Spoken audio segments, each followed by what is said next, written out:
Hey everyone, and welcome to RUBIN'S Mind Lab, where we break down the latest research into what it really means. Ever wonder how groups of people or even groups of AI actually share what they know?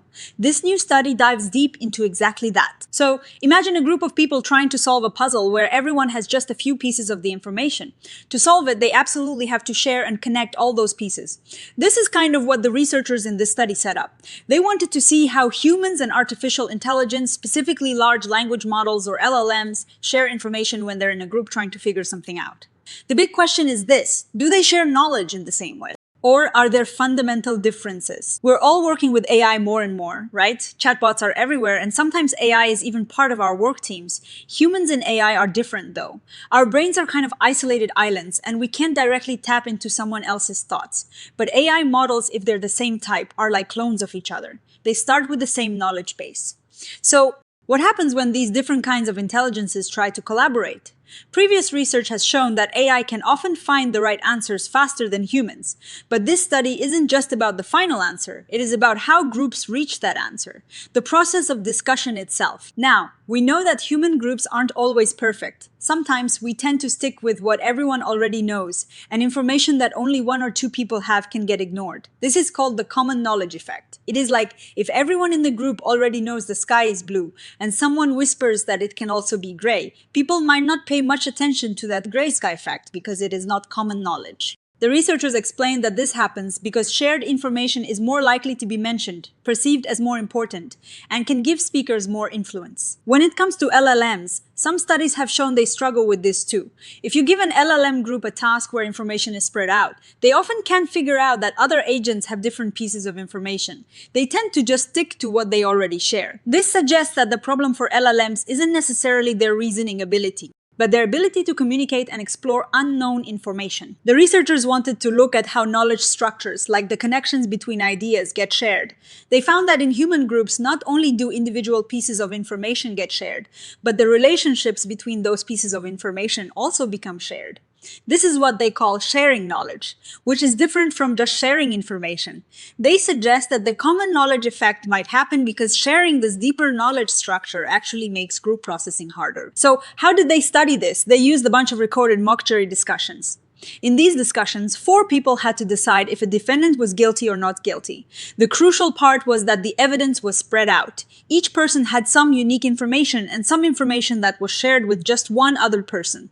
To solve the case, they had to talk and connect all these scattered pieces. Now, to measure how this sharing happens, they looked at something called a semantic network. Think of it like a web of words and ideas. They focused on the word-level semantic network. The key idea was to see how often words introduced by different people were linked together. They called this the cross-member edge ratio. A higher ratio meant more words from different people were being connected, suggesting more shared understanding. They also looked at assortativity, which basically means how much words introduced by the same person tend to stick together. If assortativity is high, it means people are mostly connecting their own ideas. If it is low, they're connecting ideas from different people. They also defined 3 phases of discussion, information, integration, and decision. To compare humans with AI, they set up groups of 4 LLM agents. They carefully calibrated these AI agents to mimic human behavior statistics. They wanted to see if LLMs, under specific conditions, would show the same kind of discussion process as humans. They even tested different constraints, like limiting how much of the past conversation the AI could remember. What did they find in the human discussions? Well, they saw a clear pattern. Hypothesis 1 was supported. The more words from different members were linked together, that high cross-member edge ratio, the better the groups performed at reaching the correct solution. This correlation only showed up when they tracked who introduced which words. Just looking at word connections without knowing who said what didn't show the same strong link to success. This means that linking ideas from different minds is key. Hypothesis 2 was also supported for humans. They found that discussions naturally broke down into those 3 phases. In the first phase, information, sharing the cross-member edge ratio was lower, meaning people were mostly connecting their own ideas. Then, in the integration phase, this ratio went up, showing more connections between ideas from different people. By the decision phase, the ratio was even higher, indicating a lot of shared understanding. Assortativity also dropped significantly, meaning people were less likely to stick to their own initial thoughts and more likely to integrate others' ideas. Now, for the LLM groups, this is where things get really interesting. They found that by tweaking the instructions given to the LLMs, they could control the outcome. Giving them very basic instructions led to problems, with LLMs not sharing information well, but adding more specific instructions about how to behave and what information they had improved things. To compare LLMs to humans, they set up LLM groups that tried to mimic human communication patterns. They looked at how often LLMs shared information, sought information, and took up information from others, matching these rates to human averages. When they looked at uptake, which is basically how much LLMs engaged with information presented by others, they found a huge difference. LLM groups were much better at taking up each other's information, especially early in the discussion compared to humans. Humans started slower and built up their engagement over time, while LLMs were engaged from the get-go. This is where the core comparison happens. Hypothesis 3 about the differences between human and LLM groups was also supported. The researchers found that LLM groups had a completely different phase structure. Their information sharing phase was super short, like a quick burst, and they didn't show the same gradual buildup of integration and decision phases that humans did. They basically compressed the whole process. They also looked at the sharedness shift, which is how much groups move from connecting their own ideas to connecting ideas from others. Humans showed a clear shift over time. In the LLM groups, this shift was much less pronounced, especially when they didn't have memory constraints. However, when they did impose a memory constraint on the LLMs, making them forget past conversations more easily, their sharedness shift became much more like the humans. This suggests that a bit of uncertainty or a lack of perfect memory can actually push LLMs towards a more human-like discussion process. Crucially, in human groups, the better they were at linking words from different members, the better they were at solving the problem. But in the LLM groups, this link between a shared semantic network and successful problem solving was much weaker or even non-existent in some conditions. This is a big clue. So, what does all this mean? The study found that for humans, discussion is not just about exchanging information, it is about building a shared understanding, a common ground between people who start with isolated ideas. This process takes time. The cross-member edge ratio they measured is like a footprint of this work, showing how words from different people get bound together.